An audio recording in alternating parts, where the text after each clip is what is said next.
guys, welcome to my channel. This is CeeCeeG. It's about 1 o'clock, but I've been out here for at least 2 hours, and I'm just going to show you how the garden is going.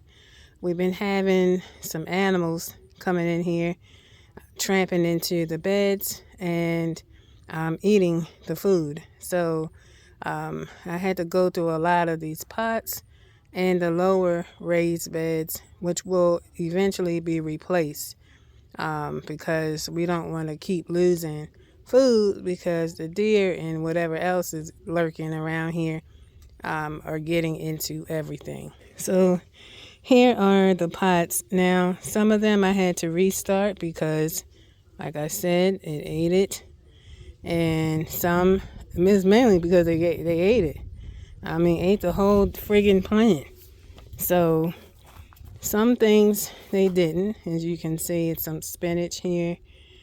I had put some ginger in here. It was gone. I mean, I dug in the dirt and it was gone. So they're eating the ginger root. Not sure what animal likes to eat it, but they're eating it. And here are more that's kind of against the house. And they're coming along. Now, this is where our problem is happening. In these lower beds, these are actually grow bags. They're really big, 100-gallon grow bags. This was where the spaghetti squash was. I just yanked everything out. And because it really wasn't doing anything, like we're in the middle of November and at night it's dropping down in the 30s. Now today it's 72 degrees out here. So it's nice weather for right now, but we'll see as we go. And this is the Brussels sprouts. I keep seeing footprints in here. I do my best to, and you can tell like how the soil has been disturbed in here. And I do my best to try to smooth it over, but yet they keep putting their foot. And I know it's the deer because I can tell by their footprint that they're coming in here. And it must be happening at night because I don't never see it happening during the daytime. Now, these are the Brussels sprout plants, and the little Brussels are starting to form, as you can see on the stem. And I stuck the cages on it to kind of give it some protection, just in case they try to eat and nibble at it. You know, things cost money, so eventually I'm going to get the galvanized beds and get them high enough that they can't really just like climb up in there. Now they can probably lean in, but for the most part, the other beds that we have, they haven't really touched it. So it's just that these are more accessible for them. So as you can see, I put some new seed in here. I have a lot of kales and cabbages seeds in here, as well as this one. And just gonna let it grow. If they need to be moved, then I'll move them. But I'm hoping that these deer will back up. I mean, we've been putting cayenne pepper down, and they don't give a darn. They don't give a darn about no cayenne pepper. They gonna still eat. So my mom bought some more solar deer repellers. So we're increasing those around here. So if I'm out here, you might hear them buzz because they operate off of solar, kind of like a deterrent to keep them away. And this is where the moringa is. You can see a big soil spot because I had one of those red cups. So my husband, I just told him to dump it in there. But we won't really be tending to this too much because it's really out of season right now.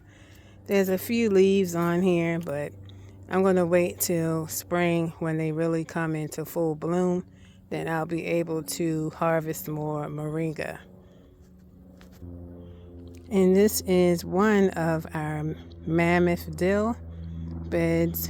And I just cut this a couple days ago, so it still needs to like regrow and thicken up a little bit. And then I'll harvest again. And it's just a repeat process. You let it grow, you harvest it, wash it, dehydrate it, put in a jar, and call it a day, and use it for whatever you want to use it for. And here's some more pots. We kind of been moving them around because of these deer. Like, they don't pretty much come behind where the beds are. It's just off to the side. That's where they're like really attacking everything. So, and this right here, this is where, now they done got too close because these were my collard greens and they were nice and full, and now look at them. They look a hot mess. They tore this up.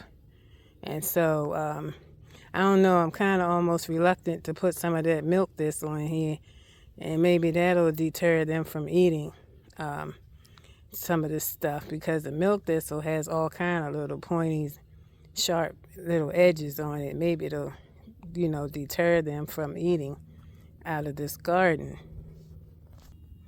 And these are the leeks. They're slowly coming in. They just look like little shoots of grass, really. And they'll take a while to really thicken up at the base, but I have some in the garden already. And here we go. We have another little milk thistle growing as well, and some collard greens in this little bed. I wouldn't advise to buy this. This is from Temu. It's very onky. I don't like it. And eventually this will be going in the trash with the rest of these grow bags. Here are more pots.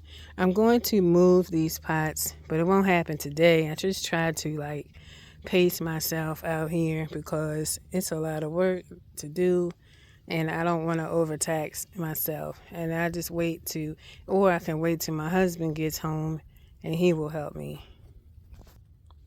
And this is the clary sage. Now, I cut some of this off. I made 2 jars of infused clary sage oil. So I just started that process. Actually, I need to shake the jar.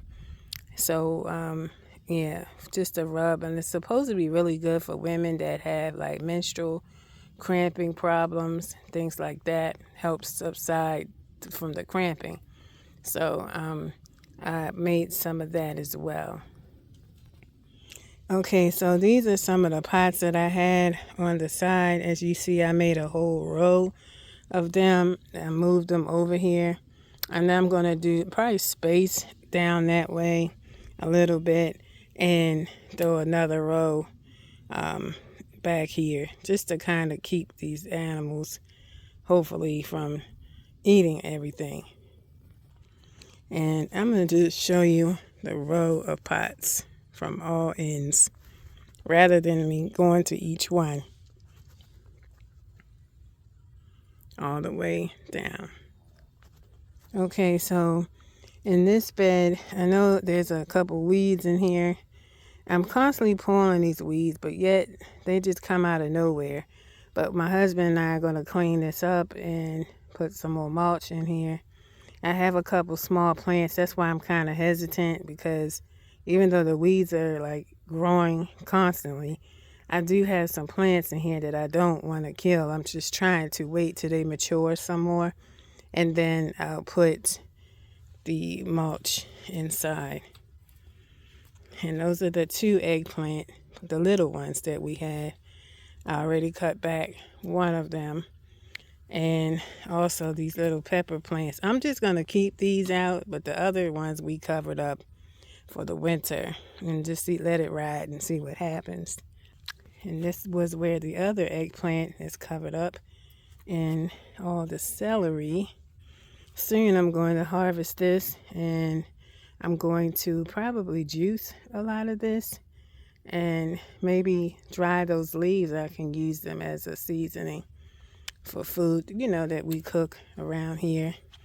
And here is the wonderful milk thistle. And this is mugwort herb.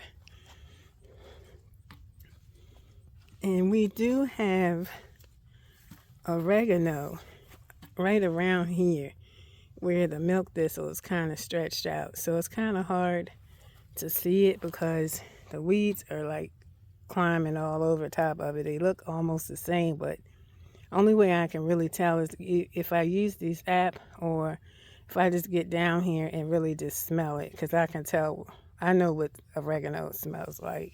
And so we put a couple of things in here. And you can see how, I think that was the comfrey. Yeah, we moved the comfrey because the deer ate that as well. And it was growing so nice and healthy. And now it look all butchered up. So we got to do some doctor up work on this. And this is, I think, a radish. And I have a couple, like, cabbage plants all around.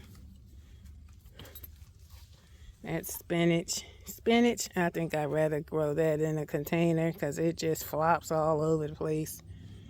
And it's very hard to transplant. The leeks, I cut them.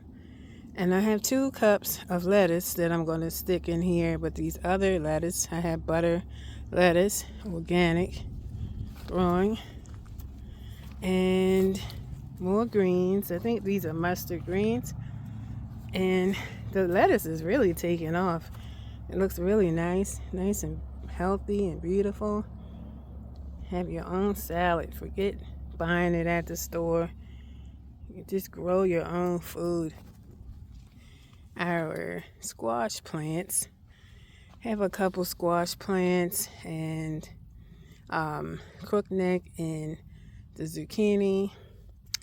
And this is another mustard plant, but it went to seed, so it's bolted. So I'm just gonna let it do what it's gotta do. And down there is the marshmallow root. And if you can look at the tags, it's really hard for me to see. And these are our greens.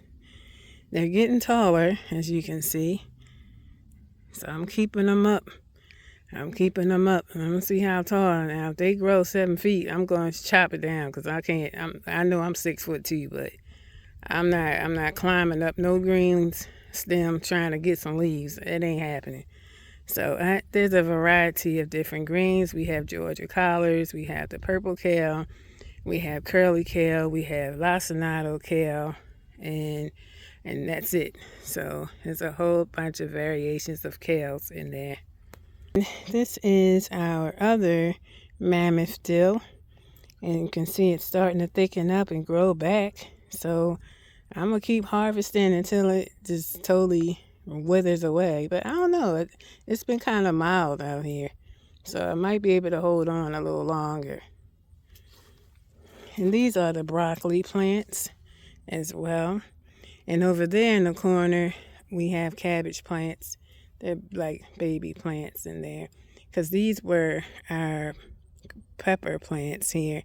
We harvested many green peppers and was able to give some away to our neighbors. Okay, so this is going to conclude my video for today.